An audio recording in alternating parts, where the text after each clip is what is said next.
Hi, did you know that Ramaphosa pledged 44 million rands towards Ebola? Yes, so the president pledged 44 million rands towards fighting Ebola in the DRC as well as in Uganda. I personally share the grievances of South Africans. The citizens are right in many things, but it is just the method that is wrong.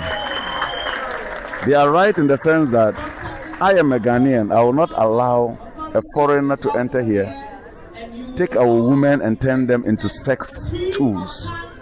That will not happen. I will not allow foreigners to enter here and sell drugs to our young boys to destroy their lives. That I will not condone. I will not allow a foreigner to come into our country, breach electricity and water in a very bad way without paying money and do it their own way just to have their own way, and hijack buildings that do not belong to them and live in them, and will not even allow police to enter. I will not relate that in Ghana. So therefore, these are some of the things they are crying about, and I share the same grievance with them. Were foreign nationals doing this? They are foreign nationals doing that. Foreign nationals doing that.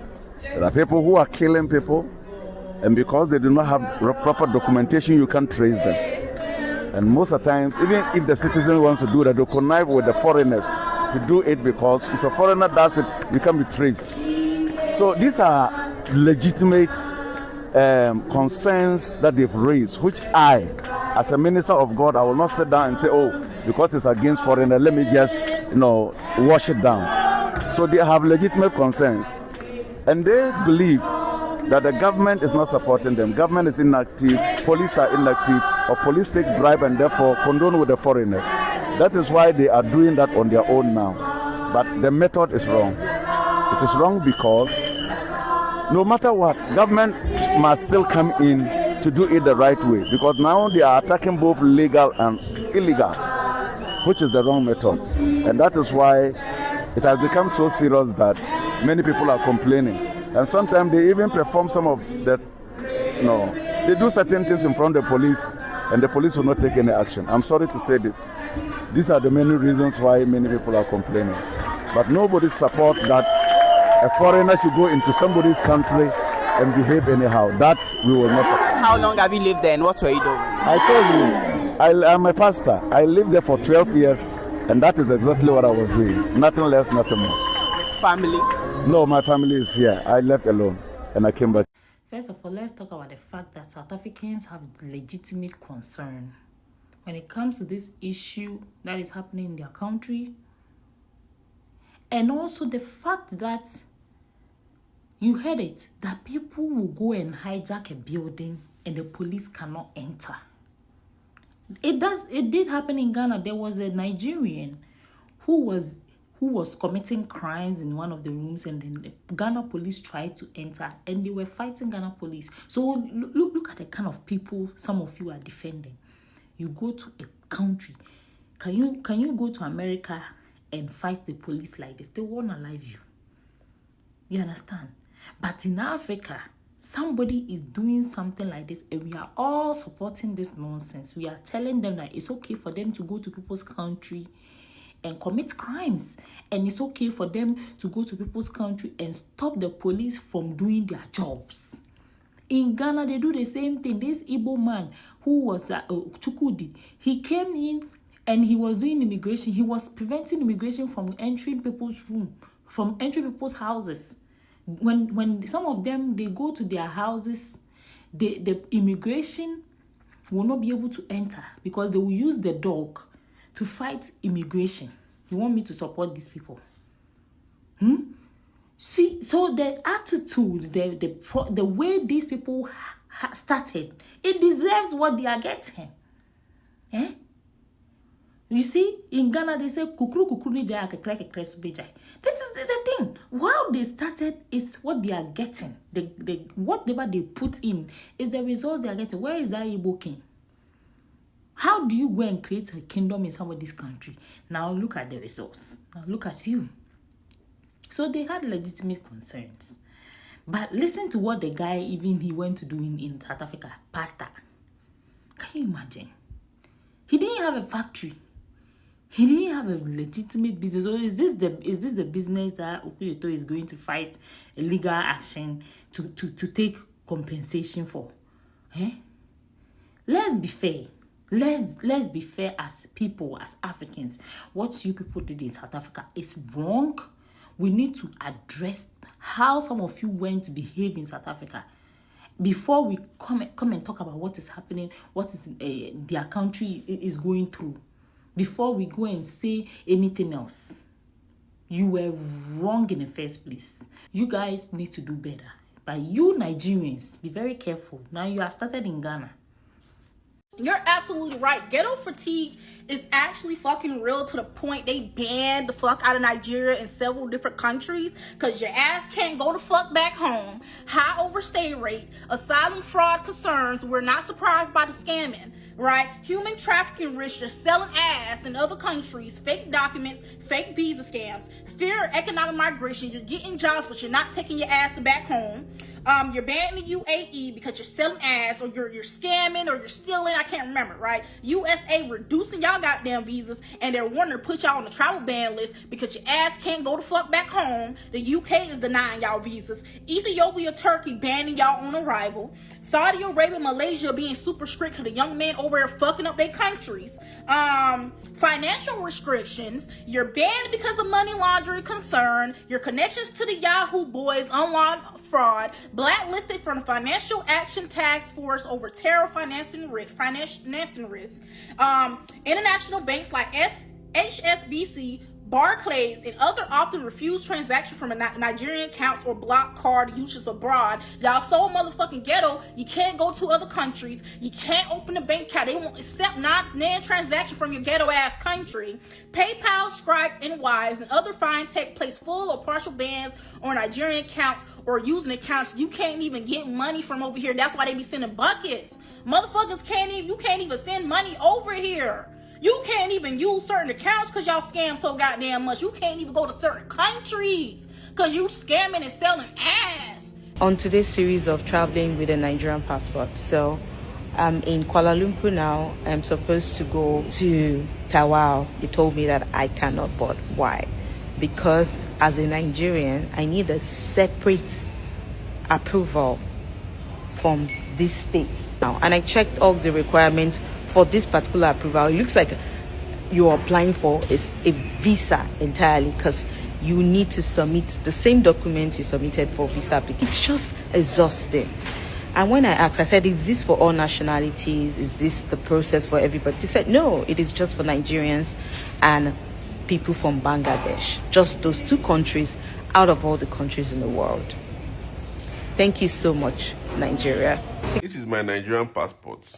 And if you are traveling with this passport, you're automatically a suspect until proven guilty. The kind of vetting I received in Mauritius, I have never received it in my life. It was looking as if EFCC carry me. What do you do for a living? Is your business registered? Yes, show me. You show them.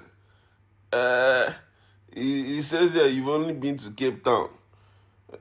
And you've only been to Cape Town. Okay, I've been to Singapore, Dubai. Where's the stamp? You see it in the middle. Okay. Is this your good original? Oh, fuck. I'm not kidding you. And I was not the only Nigerian that experienced this. After all the searching and all the investigation, where are you lodged?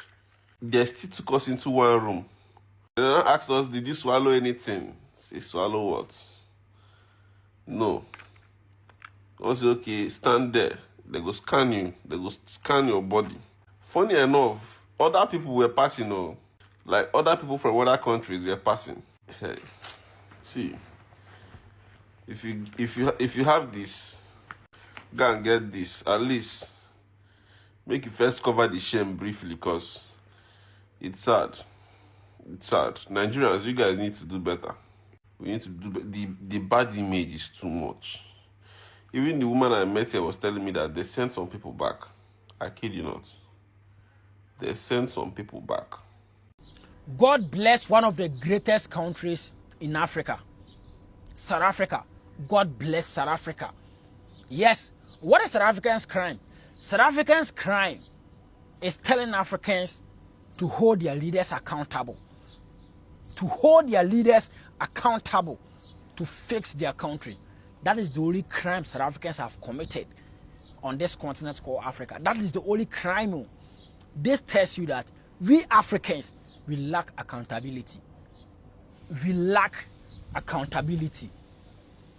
Hey, South Africans have suffered. God bless South Africans. God bless South Africans. Let me tell you one thing. If all Africans we have the courage and the zeal and the power and the strength of how South Africans are organized and united, Africa will never be the same. Africa will never and ever be the same. God bless South Africa and bless whatever they are doing in South Africa. Forget whatever some Africans are saying. I love your energy. I love your zeal. I love your commitment. The love you have for your country. You don't run. You stay and fight. And God bless you for that. After watching several videos of foreign nationals in South Africa, particularly the African nationals from the Nigerians to Ghanaians, Malawians, Zimbabweans, Somalis, Congolese, etc., etc., I'm convinced that the media is lying about the number of foreign nationals in South Africa. Because I can tell you this for free, judging by the videos that I have seen, we have more than 20 million foreigners in South Africa. And 10 million out of the 20 million reside in the country illegally. I mean, have you seen the number of people being repatriated by the Ghanaians? The government of Ghana repatriated close to 1,000 Ghanaians. Nigeria the same. Malawi more than. Zimbabwe more than. Yet the number is increasing on daily basis. Like, make it make sense. South Africa is a country with 63 million in population. But if you combine the number of people staying in the country illegally, South Africa is a country close to 100 million in population. It doesn't make sense. It affects the resources of South Africa, whether you like it or not. And people disregarding the idea that Zimbabweans are taking jobs that are meant for South Africans must understand that there's no country on earth today where company owners don't abuse labor laws. So there's possibility that the people that own companies in South Africa abuse labor laws by employing undocumented migrants in the country to pay them less compared to what they would have given to the indigenous people in South Africa. So let's be realistic here. It's not like South Africans are just, accusing Zimbabweans without reasons. And talking about Nigerians, there's evidence to ascertain the claim that Nigerians, some of them are in the country illegally and some of them are into illegal dealings, such as drug dealings. Let's be realistic here. So I don't understand where this outrage is coming from. Come on, I mean, have you seen the videos of Zimbabweans, Malawians leaving South Africa? And some of them are still in the country, waiting for document clearance or whatever from the South African authorities. But I'm talking about thousands. Like, come on.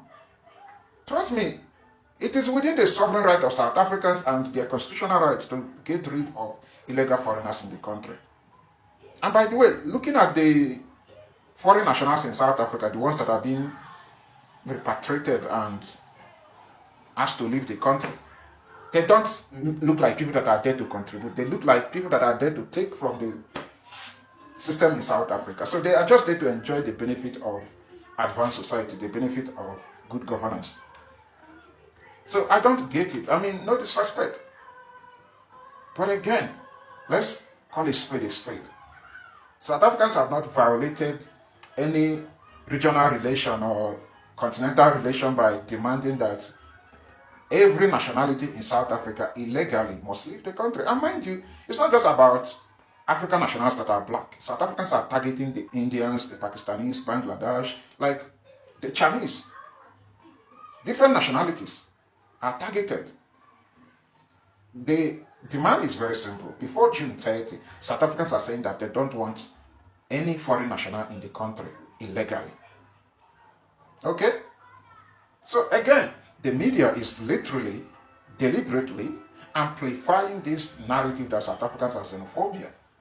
And I'm of the opinion that, not just an opinion, I'm convinced that The goal is to give South Africa a label. And by the next 5 years, if care is not taken, when you hear South Africa, you will hear xenophobia. Yeah, they did it to Nigeria. Today, when you hear Nigeria, you hear criminality, you hear scamming, you hear fraud. Nigerians are the face of scamming, fraud all over the world today.